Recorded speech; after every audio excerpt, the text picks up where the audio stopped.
Hey everybody, it's Pastor Jared here with this week's Teaching Tuesday. Every Tuesday during the lunch hour, I have these short 10 to 15 minute videos that will hopefully give you something to chew on or to think about as you go about the rest of your day.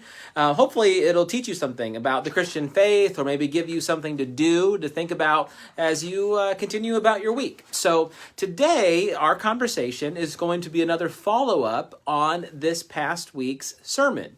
We're in the middle of a series called Reconnect, during which we are being challenged to reconnect with ourselves, with God, and then the coming Sunday to reconnect with one another. This is going to be the last sermon in our current series, and I want to spend another moment reflecting on what we just talked about, as well as prepare us for what we'll be talking about on Sunday, hopefully tossing in a few practical things as well.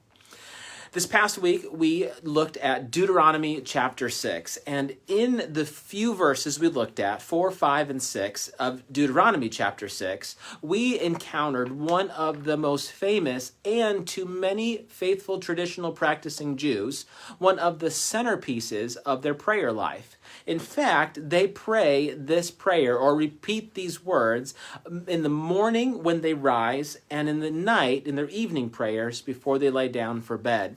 It's called the Shema.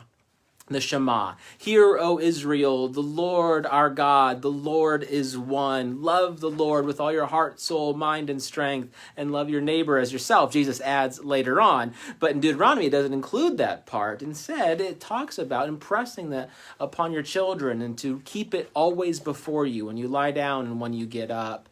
Jesus adds the Leviticus part of love your neighbor as yourself later on in the New Testament. But our challenge this past week was to turn off or to turn down our news networks, our news sources that are bombarding us, so that we can tune in to the good news himself. To turn down or turn off our news cycles, our TVs, our Facebook feeds, whatever it is, so that we can carve out some space and intentionally spend time with Jesus, with the good news himself. All of this centered on the Shema. And the Shema comes from the very first word in chapter 6, verse 4, Shema, which is simply hear.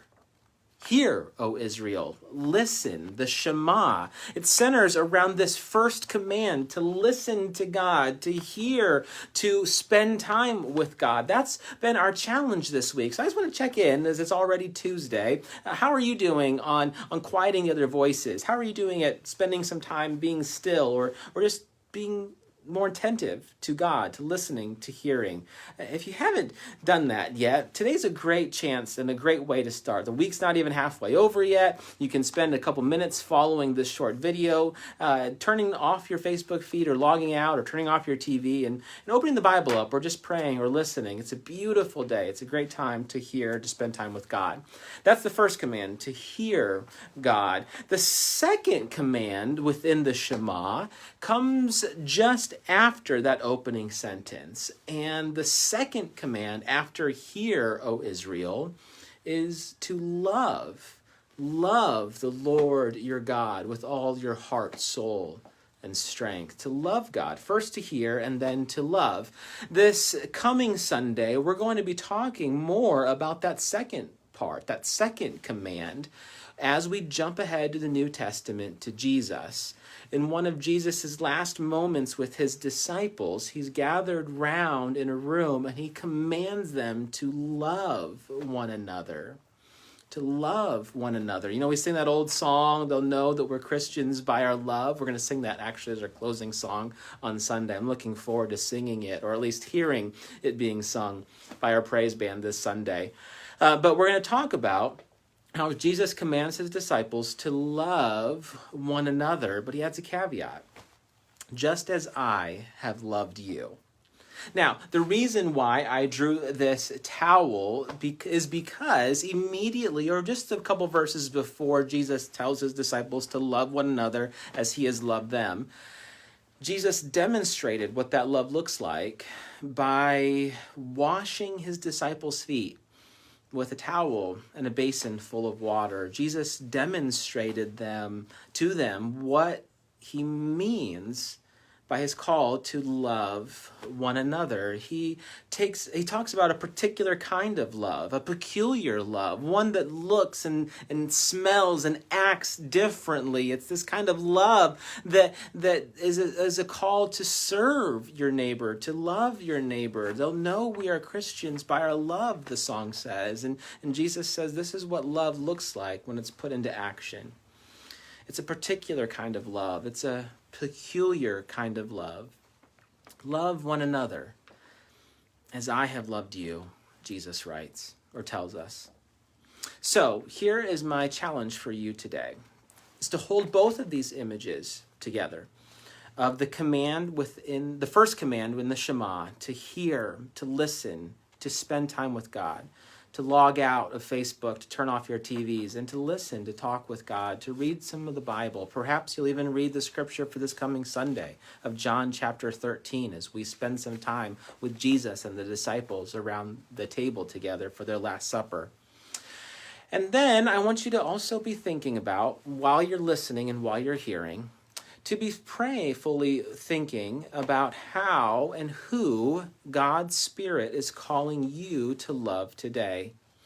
What might that look like for you? And who is it that God is inviting you or wanting you to love, to serve as you go about your day? Perhaps it'll be a card that you'll send, a meal that you'll bake, or even pizza that you'll pick up for someone that's on your mind or a friend.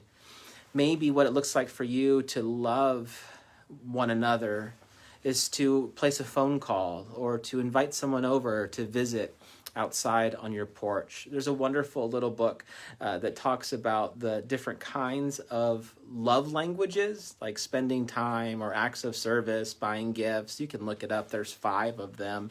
But I wonder if that might even direct the ways that you might care for and love someone today.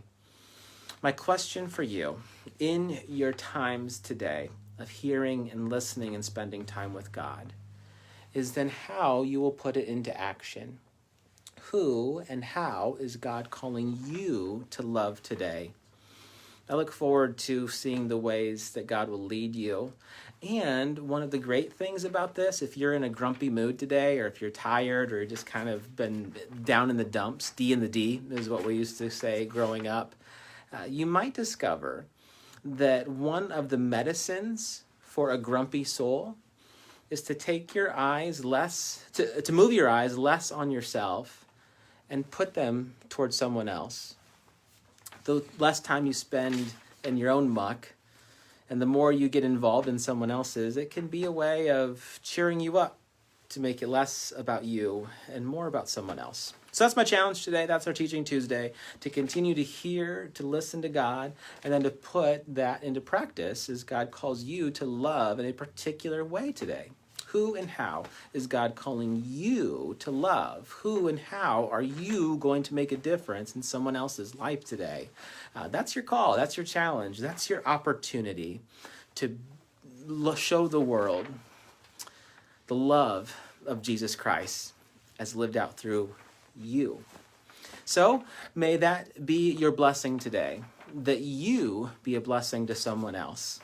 Therein, you'll be receiving a gift yourself, but that's not why you'll do it, of course. You'll do it because you want to bless someone else and to be more like Jesus, to show them his love.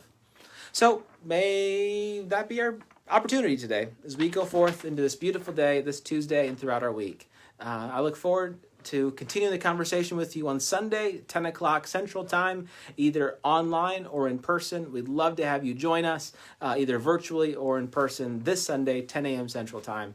And until then, God bless you, God keep you as you bless and keep those around you. Take care.